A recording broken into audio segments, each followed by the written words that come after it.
Sa isang tahimik na apartment sa Georgia, Estados Unidos, isang lihim ang matagal nang nakatago. Sa loob ng isang lumang closet, nakaupo ang isang batang babae tuyong-tuyo, halos butot balat na. At sa tabi niya, isang stroller na naging libingan. Paano nangyari na ang mismong ina ang siyang naging dahilan ng kamatayan ng sariling anak? Ito ang kwento ng Mummified Girl sa Closet. Isang kwentong tunay, malupit, at hindi mo malilimutan. Kilalanin natin si Alondra Hobbs, 29 na taong gulang, isang ina mula sa Georgia. Sa labas, isa lamang siyang ordinaryong babae. Mahinhin, tahimik, ngunit puno ng mga problema.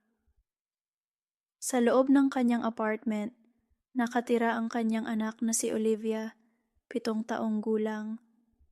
Si Olivia ay ipinanganak na may cerebral palsy, isang kondisyon na nagpapahirap sa kanya gumalaw at magsalita. Hindi siya makalakad, hindi siya makaalis sa stroller.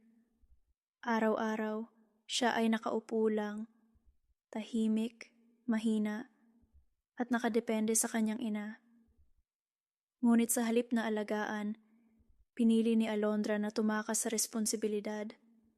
Pagod na raw siya, na-stress, walang tulong.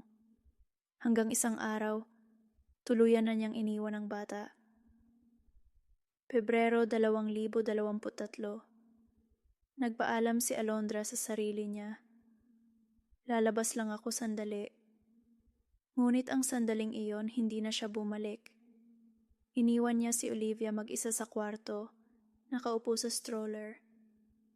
Ayon kay Alondra, nilagyan daw niya ng isang bote ng tubig at isang plastic bag na may biskwit at chichirya ang anak. Isinara niya ang pinto, nilock ang apartment at umalis.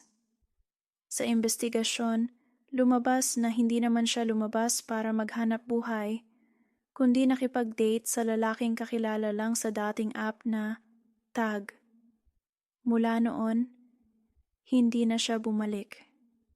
At sa loob ng maraming buwan, walang nakakaalam na sa mismong closet ng apartment 27, may batang unti-unting namamatay sa gutom, sa init, at sa katahimikan.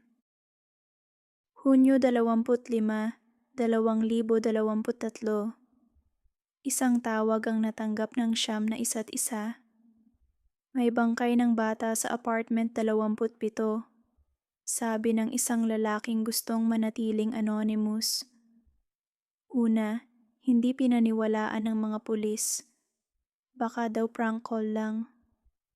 Pero makailang ulit silang tinawagan, kaya't nagpasya silang bumalik. Pagdating nila sa apartment, bukas ang pinto. Walang tao. Tahimik. Ngunit may amoy. Isang amoy na hindi nila malilimutan.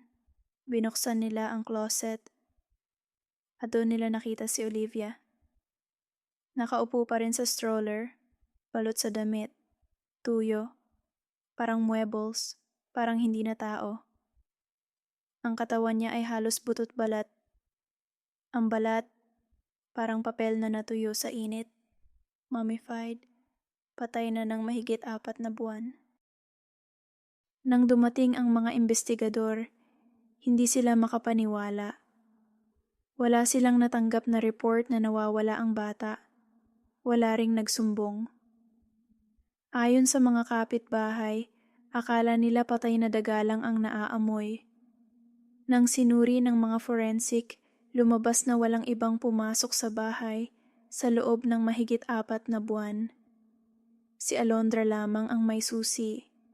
At nang tuluyang mahanap si Alondra, siya ay nasa isang motel, tahimik, parang walang nangyari.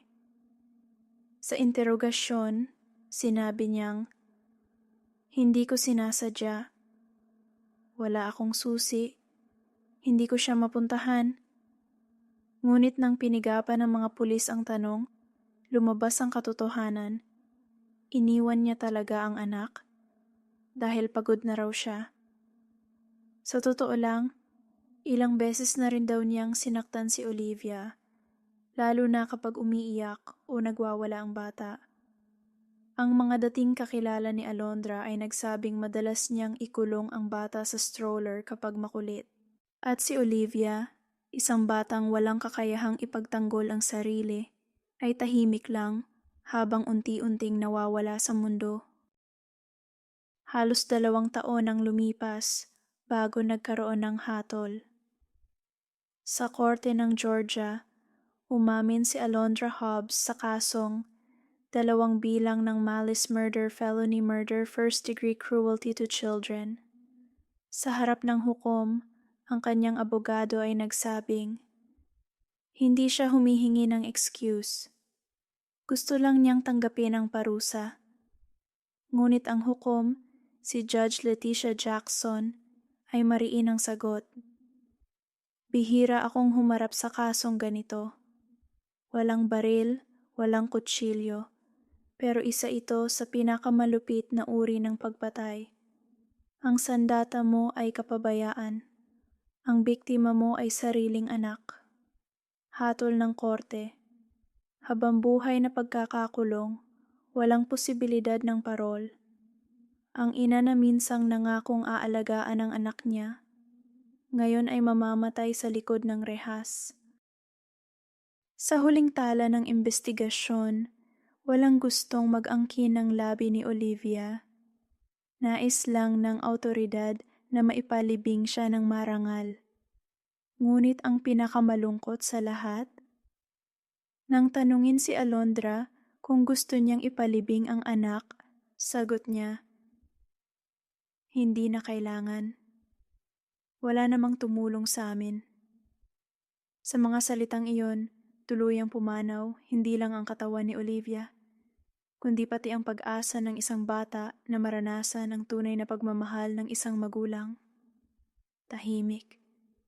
Walang sigaw. Walang luha. Ngunit sa katahimikan ng closet na yon, nakarinig ang mundo ng isang mensahe. Ang anak ay hindi laruan, hindi pabigat, hindi kalbaryo. Sila ay buhay, at bawat buhay may karapatang mahalin. At ito ang kwento ng mummified girl in mom's closet. Isang trahedya na dapat hindi na maulit kailanman. Kung nasaktan ka o naapektuhan sa kwentong ito, magbigay ng komento sa ibaba. Huwag kalimutang mag-subscribe at i-click ang notification bell para sa mga susunod na totoong kwento ng krimen.